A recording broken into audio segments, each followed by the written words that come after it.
Mesdames et messieurs, bonjour, bienvenue à cette grande manifestation du centenaire. Nous voici ici au centre d'accueil kimbangiste de Kasavubu, où la communauté kimbangiste sont réunis ici pour rendre les honneurs et dire au revoir au chef spirituel Papa Simon Kimbangu Kiangani de son voyage en Kamba Yerusalem. C'est pour cela que vous avez vu une grande foule ici au centre d'accueil kimbangiste pour les au revoir. Alors nous vous rappelons que c'est le 6 avril que l'église kimbangiste et la communauté kimbangiste va célébrer les 100 ans de ministère prophétique de Papa Simon Kimbangu, une fête qui sera organisée en Kamba Jérusalem, présidée par lui-même, le chef spirituel Papa Simon Kimbangu Kiangani. À cet instant, nous vous laissons le temps de suivre les événements, comment ça va se dérouler ici au centre d'accueil kimbangiste de Kasavubu. Merci.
Et voilà les moments beaucoup tout entendus.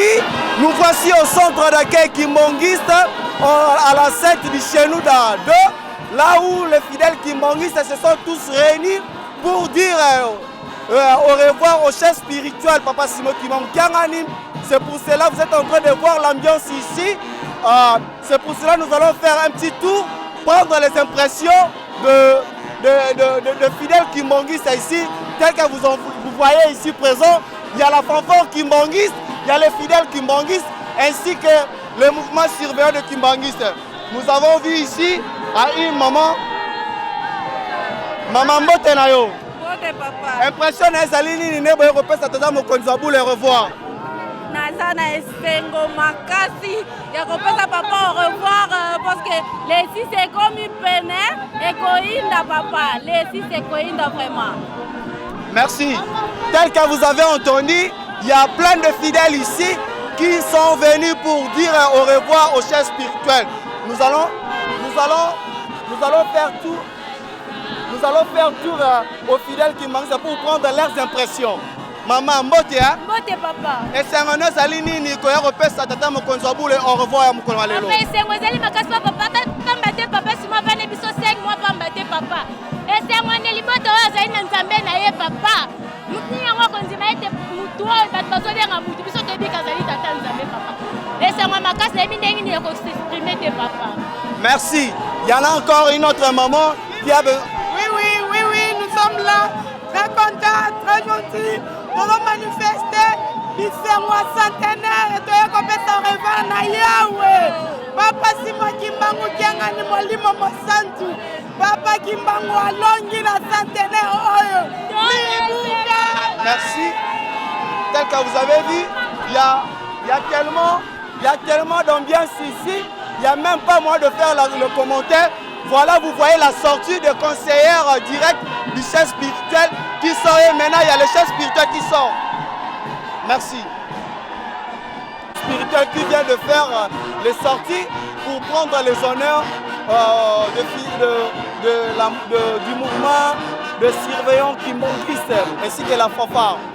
Il est accompagné de ses conseillers là-bas. Nous voyons le papa Kitoubi Disako, il y a aussi le papa Diangenda Riken, il y a aussi leurs épouses et ainsi que les très chers enfants de la famille 5.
Yangolimbisa biso bana Kinshasa bapesi merci na 5 mois ya Mateyo pesi biso ya mapambolo pesi biso epoti mbuma lelo moto nyonso ayoki nkamba ayoki mize kimbangisi mpe no kimbangisi basepeli na Mateyo pesi biso yango topesi yo merci soki mpe ya mabe elekaki na séjour na yo monaki na biso bana Kinshasa olimbisa biso tosengi otikela biso mapamboli mpe kimia ndenge olobi yango na kombo ya Tata Mwana mpe Molimo Santo. Amen.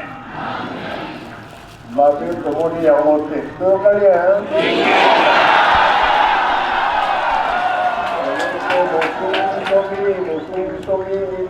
merci et félicitations.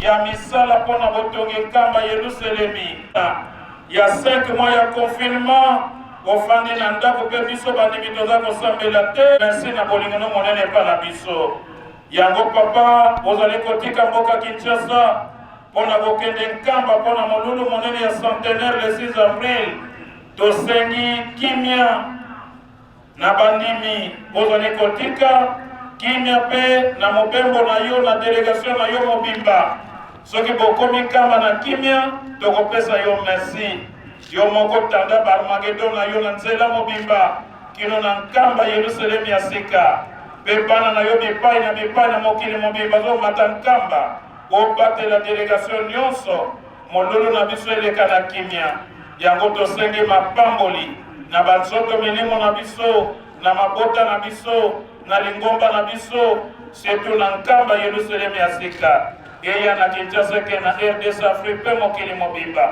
oloba liloba na yo otemisa bendela poti mokili moko akozwa kimia na kombo ya Tata Mwana mpe Molimo Sango. Nsangu za wetu Yesu Kristo Yesu la kwanza liwasiliku yeutwaje mwanda pelela dika nalanga yesu tukawa kwa yeye nguse mwane mwanda pelela. Amen. Sara kambote.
Messieurs et fidèles téléspectateurs, vous avez vu, il y a maintenant le chef spirituel dans son cortège qui sort du centre d'accueil accompagné de ses conseillers et conseillères ainsi que leurs épouses respectives.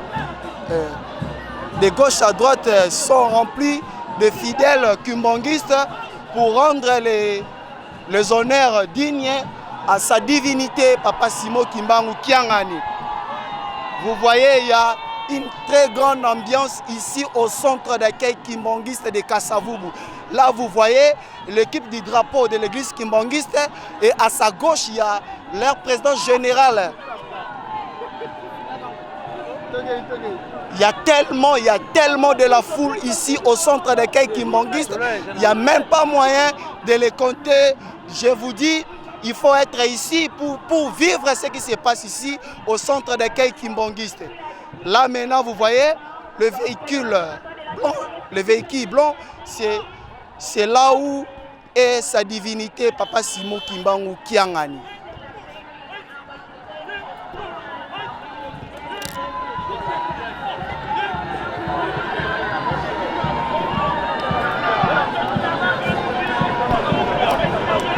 Là, vous voyez Fumudifima qui dit son au revoir au chef spirituel Papa Simon Kimbangu Kiangani.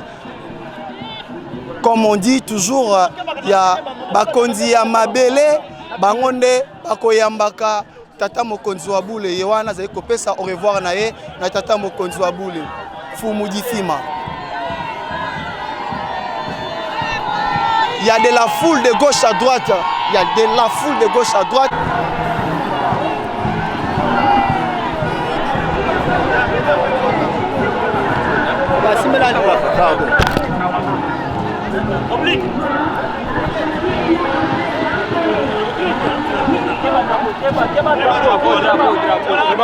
Drapeau.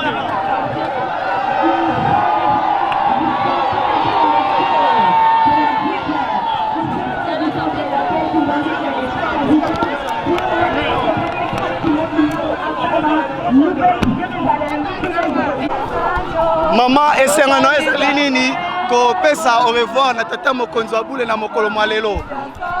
Zana yemba nanu papa sengweleki ozali nzambe molimo nana sengo makasi parce que nzambe ko atiki biso mokolo lelo amati mboka Yelusalemi pona milulu ya le 6 avril centenaire ya église kimbongiste sengweleki papa kotunanga sute. Est-ce que kozala na nkamba? Nakozala papa nga na Olanda lobi nakotikala jamais pona yokala sango.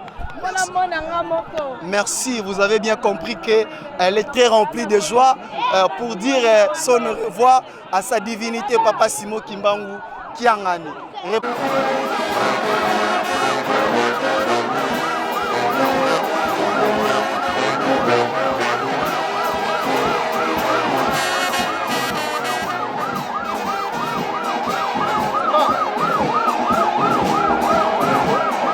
Des gens qui veulent parler ici, mais nous allons quand même essayer de prendre la parole aux fidèles kimbongistes. Bonjour papa. Oui, bonjour papa. Et c'est mon azali papa. Vraiment, c'est mon mingi na kotala, j'aime la biso lelo yo, akena biso. Donc vraiment, c'est mon mingi. Lelo yo, vraiment tout le monde a chasse la pasi. Tango azali ke awa, vraiment tout le monde a esengo. Maintenant lelo yo papa akei azongi na mboko na ye ya bule. Vraiment, merci, tel que vous avez dit. Papa Simon Kimbangu Kiangani a fait 5 mois ici à la ville province Kinshasa avec ses fidèles pour le ravitaillement de biens de construction de musée kimbongiste Papa Simon Kimbangu. Tel que vous voyez, il y a son cortège qui est en train de sortir. Il y a tellement de la foule ici. Il n'y a même pas moyen de faire un pas. Vraiment, veuillez vivre l'ambiance ici. Je vous dis, pour savourer cette belle ambiance, il faut être ici au centre de Kimbongiste. Et je vous préviens, je vous dis que si vous ne serez pas en camp à la Nouvelle-Jérusalem, mesdames et messieurs, en tout cas, je ne sais pas comment vous allez vivre cette belle fête du 6 avril où la communauté kimbongiste célèbre les 100 ans de festivité du centenaire.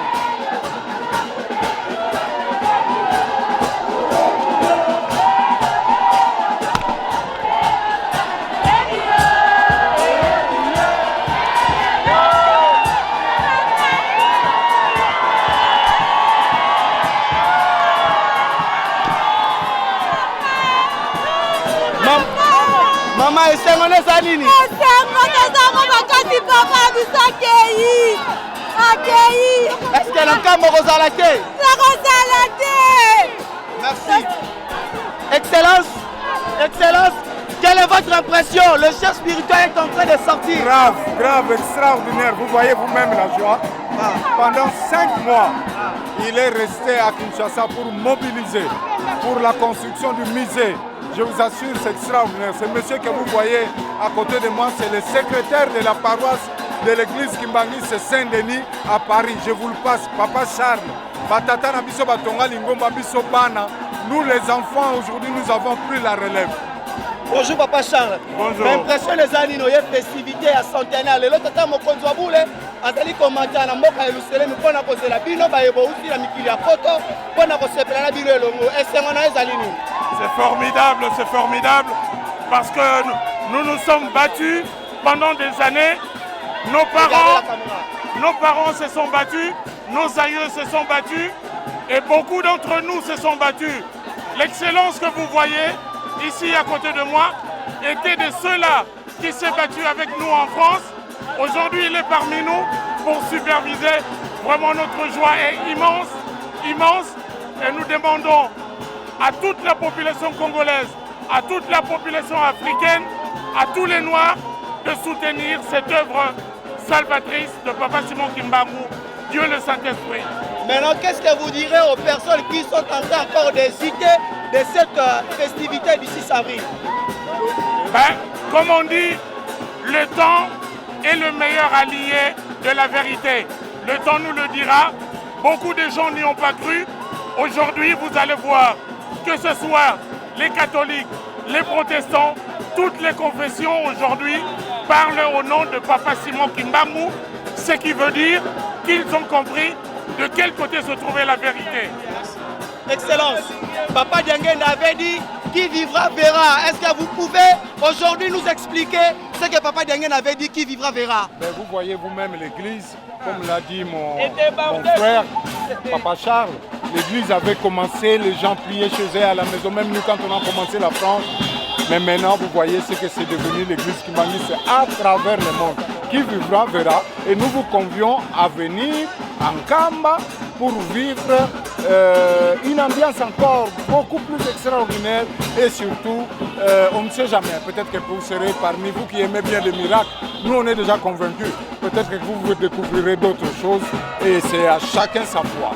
Merci, Excellence. Mesdames et messieurs, nous vous disons que cette tranche est appelée Qui vivra verra. Qui vivra verra. Et si vous voulez voir, venez en Kamba à la Nouvelle-Jérusalem, vous allez vivre de l'ambiance, comme nous avons dit, qui vivra verra. Merci.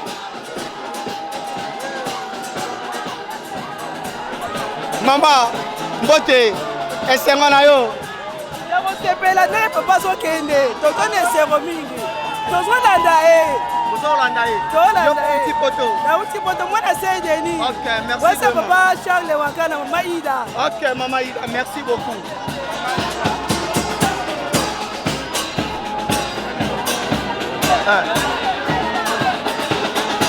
Parasole, parasole.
ya liboso na kombo tata mwana pe molimo santu tosepeli kaka ndenge papa yaki kovanda na biso asali oyo ya ye ya bonzambe oyo biso tokoyebaka te na molimo abundeli biso bitumba ya makasi lelo yo azongi na mboka Yerusalemi ebele ya baninga si bakomaki kuna biso pe toza kolanda en tout cas totikali na esengo mingi biso bana ya papa toza kaka batu ya kolanda maloba papa na biso aza koloba soki tolandi yango nde lobiko na biso ezali biso ba mama ya Kinshasa tozali na esengo mingi pamba te to bénéficier ya mingi ya koleka na mateya oyo tozwi pendant 5 mois tovandi na tata mokonzi ya bule ya na ville province ya Kinshasa.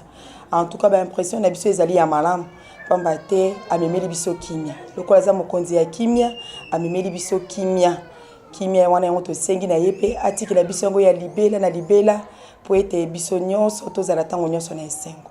C'est vrai ndenge apesi biso au revoir ezali à Dieu te malabi na biso au revoir accueilli po ete toza na milulu ya munene oyo ezozala biso na le 6 avril yala kaki biso ete accueilli akozonga po pamba te amoni ete na Kinshasa nde nkambe kotongama na ndenge tosaleli misala na biso na ville province ya Kinshasa amoni ete nkamba na modèle wana ekotongama accueilli po na kozongela biso susu mbala nsima biso ba mama tozalaka toujours ndenge tolobaka soutien biso tobongisi centenaire na biso kitoko pamba te tozali na poulailler moderne oyo tosali na lutendele oyo tokopresente yango na mokili mobimba misala oyo bamama basali na ndenge mama mwili andimaki kopesa papa Simoki Mbangu maboko na nkamba pe esi tolengeli milulu na biso po bamama esi bamati ebele tobongisi ya kolia bisika pe ya kolala koyamba bapaya nyonso ezali ya malamu biso bamama tozali kobongisa pe le 27 avril papa lobi ndenge le 6 avril ekozala ndenge pe le 27 avril ekozala nde tosali ba préparation uta mama général abongisi milulu na biso préparation ndenge nini tokoyambela bapaya ndenge nini toko sala pe misala na biso bureau basili kopesa biso toko présentango na le 27 avril bureau maman Mwilu tozali kotonga biso ba maman toko tonga kaka dans quelques semaines ce qui est sili yango toko présenter na le 27 avril tozali pe na cadeau moko ya munene tozali kobongisa pona kolakisa ndenge nini ba mama bandimaki na papa Simoki Mbangu ete asala mosala na biso tokopesa ye maboko ndenge tolobaka ete tozali soutien na ye tozali na cadeau moko ya munene toko présenter pa na ye na date ya le 27 avril nga nazali koyebisa kaka ba mama na ngai ya RDC ndenge toyokanaki ete to mata ebele to sepelisa nzambe na biso tozala pe ba mama oyo tokozala mingi na mabondeli ndenge moko alobi na biso ete to pesa ye maboko na mabondeli ezala yo tikali na province kolemba mabondeli te biso ba eto komata lipambolo to kozwa bino pe bokozwa yango mais to sala pe makasi na misala bisika bango nyonso bazali misala to lemba te po ete lingomba na biso kwa kotongama. Maman révérend Luko Kangola Nancy nazali bongo présidente nationale ya association de femmes kimbangiste na RDC. Ngai révérend Alfred Kiautwa pasteur komela Kakavubu ya solo tofandi na mokonzi ya bule tata molimo mosantu papa Simoki Mbangu ni 5 mois awa na Kinshasa papa ke papa komaka awa le 3 novembre 2020 de lobby le 3 avril akokisaki 5 mois jour pour jour na Kinshasa vraiment ce jour ya papa mokonzi ya bule ezalaki na esengo makasi kobana biso bala Kasavubu nyonso pe Kinshasa mobimba pe mokili mobimba pamba te papa ayaki mpona kozwa biloko ya mosala mpona kotonga mise kosisa mise e biso nyonso azalaki na esengo ya komonisa mokonzi ya bule kotika Yerusalemi mpo kovandela biso mpona biloko ya mosala vraiment toyaki na esengo makasi séjour na ye eleki na esengo nyonso na kimia nyonso vraiment chaque jour epai na biso epatela mokonzi ya bule eza kozalaka ya sika donc tiki papa akei mpo na biso ezalaka esengo na esengo na esengo lelo totikali na presque toloba jour moko po ete tokóma le 6 avril 2021 okotamwisaka bandimi mpe bandimi nyonso to baoyo bakolanda yo liloba nini okoloba na bango yambo ya kokei na yo kamba Yerusalemi.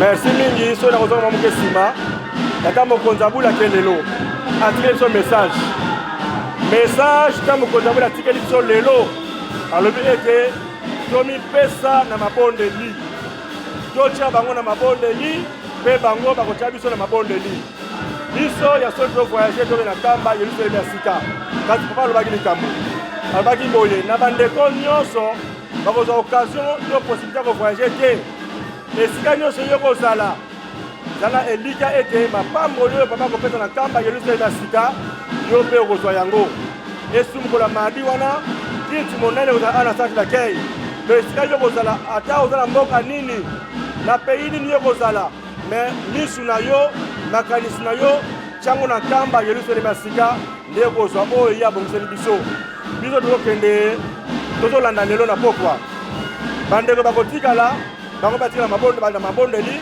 te mpe tozokende tokenga na mabondeli pamba te mission tata mokonzi abula ayelaki na Kinshasa awa esi elongisami pamba te biloko ya mosala nyonso azwaki esekei donc etikali kaka sikoyo bakata riban ya mise mokolo ya mibale donc na bandeko bakotikala batikala malamu bayebi bazokende bakende malamu.